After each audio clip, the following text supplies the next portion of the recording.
Okay, so we're going to continue these performance videos. Today's topic specifically is about CSS in JS and its benefits versus trade-offs, because this is a really hotly contested topic. There's a lot of people that are strongly in favor and massively against CSS in JS. So does it actually make your CSS more performant?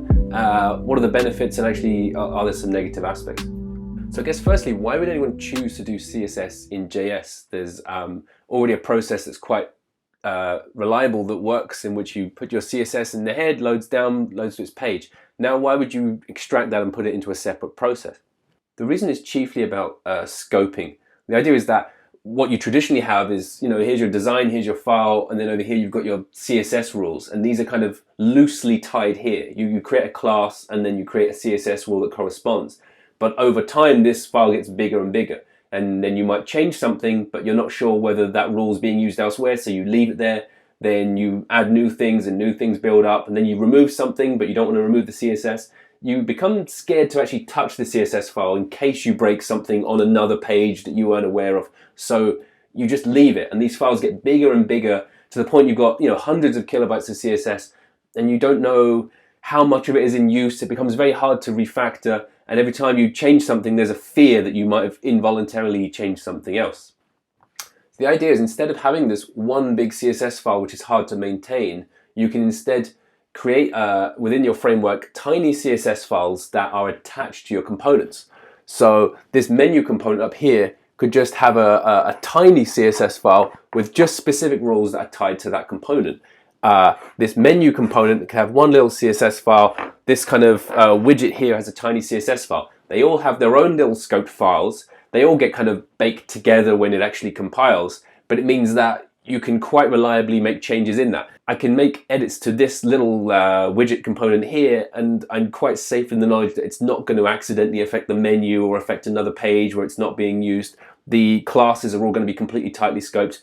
But also the perk is that if ever I remove this component, I'll be removing the style sheet with it. It means that the CSS that you're sending to the page is always very tightly refined to exactly what you need. You're not just going to be loading in hundreds of kilobytes that aren't even being used anywhere, or some external libraries.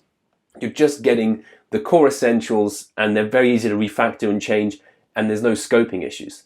That's a massive benefit, and that's kind of why people are willing to go the extra effort of installing a big CSS in JS library. The trade-off, though, is actually in the process of how that works out. Obviously, the traditional system is that if you're loading an HTML file, it runs line by line through the head. Then when it gets to the style sheet, it has to go off, pass all of those rules, work out exactly what the settings are. Then as you run through the HTML, it's able to work out the position of every element, the colors, the fonts, the layouts, and then eventually paint it to the page. And that's why it has to kind of be loaded in the head, so it can kind of prepare for the HTML it's about to pass. With a CSS in JS model, obviously it's being defined in the JavaScript. So you put nothing in the head of your page. You run through, there's nothing in the body usually, there'll just be the div which like mounts your elements, so there'll be an empty page. It very quickly runs through your page. Then it gets to the foot, there'll be one big JS file. Firstly, you're going to have to load up your big library, the React or Vue or something. Let's stick with React. So you've got to load up that little library. Then you've got to load up your React DOM, whatever it is that's going to actually mount it to the page. Then you're going to need the router, perhaps, to work out where you are. Then the router is going to have to work out what page you're on and work out what component it should be loading for that page and all its subsequent components. Then obviously, once it's loaded up your actual application logic, it's going to work out what those components are, and some of those will have style sheets attached to them. So then it has to import those style sheets, and then your library has to take this kind of JavaScript formatted CSS, convert it into an actual CSS object or parsing rule. Then it has to build like little style snippets. Sometimes it will make one big compile file, but sometimes it will make kind of tiny little style blocks. Then it has to like push those into the head of the page. Then when it actually mounts your components onto the page, you've got something visual, then that process can kick off and it can start rendering everything onto the page. It's just a hell of a lot more work than just loading some CSS and some HTML and they just know how to work like in a browser. You're now kind of using these third-party libraries to kind of artificially recreate that process by sort of saying like, load the thing, we'll get the file, we'll build the file, pass it, we'll put it in, and then run down all of that for the benefit of scoping. So there could come a trade-off. That process is definitely going to be slower to a point.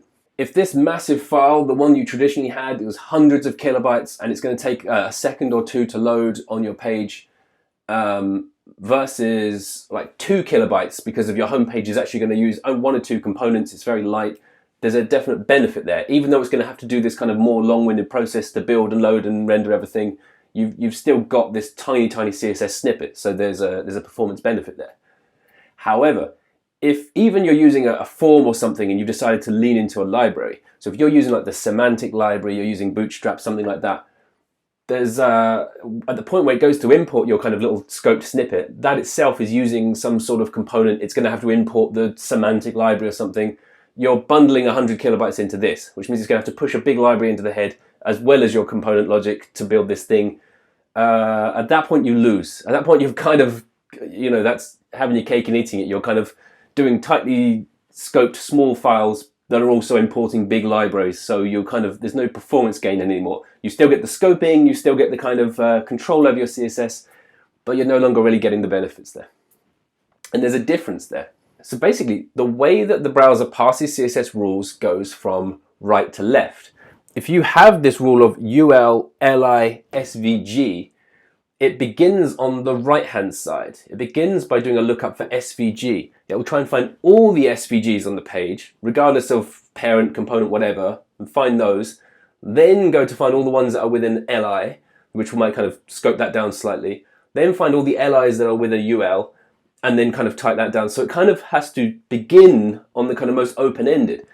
It's why if you have one of these really detailed selectors that sort of say not class nth selector this with this value, you are then making an exponential performance issue, which is going to actually create passing slowdown, like noticeable ones. It's probably better to kind of try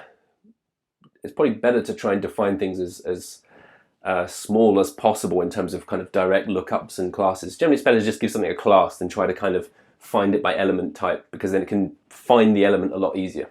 So when it comes to these kind of lovely automated prefixes of .z, .y, .x, it's not going to get to those till quite near the end. Once it's found the divs, then found the menu, then find that prefix. At the last moment, it's going to be told, oh, by the way, we only need the stuff that's inside this component. For a long time, it's just going to be looking up all the files. And again, over a massive CSS file, it's going to be just looking up hundreds and hundreds of divs and buttons and elements and so on. And then the last bit right at the end just finds that prefix to be able to scope it down. It's because none of this is happening in the browser. When the browser receives a CSS file, it doesn't know that it's come from a CSS in JS library or from regular CSS. It's going to pass it in the same way. And so that relationship between your components and your style sheets is only kind of implicit. You're sort of just making some rules, which means that your rules will work, but it doesn't actually have any tight relationship. It's kind of just somewhat defined from the way the classes are generated.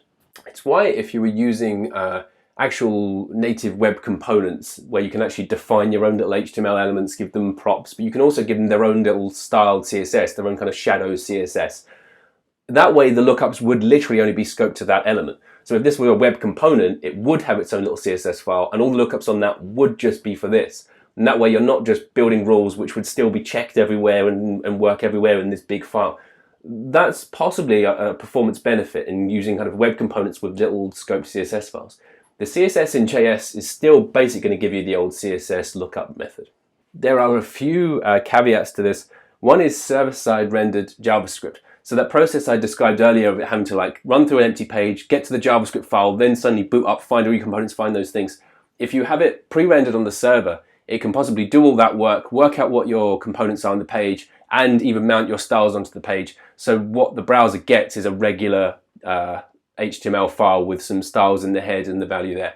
And that will probably help your initial boot up time and your performance, but every subsequent click and every subsequent component is going to have to go through that process, and it's still going to have to do some loading.